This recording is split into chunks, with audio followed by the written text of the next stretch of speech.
ఈ ముఖ్యమంత్రి గారు కూడా ఢిల్లీ వేదికగా టెలిఫోన్ ట్యాపింగ్ తప్పు కాదు అని చెప్పి రకరకాల, ఇది సాక్షి పత్రికలో వచ్చింది, అదేవిధంగా ఆర్టీఓలో వచ్చింది, టెలిఫోన్ ట్యాపింగ్ తప్పు కాదు, టెలిఫోన్ ట్యాపింగ్ జరుగుతూనే ఉంటుంది అని చెప్పి ఈ ముఖ్యమంత్రి గారు కూడా చాలాసార్లు చెప్పిండ్రు, ఢిల్లీ వేదికగా చెప్పిండు. చాలా పత్రికల్లో కూడా ఇది ప్రచురితమైంది. 2025లో గత సంవత్సరం ఢిల్లీలో చెప్పాడు.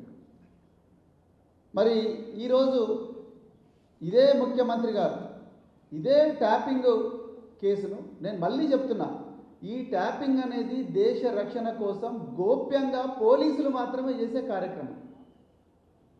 ఏ రాష్ట్రంలో కూడా దీని మీద చర్చ జరగడం లేదు, కేవలం తెలంగాణలో జరుగుతుంది.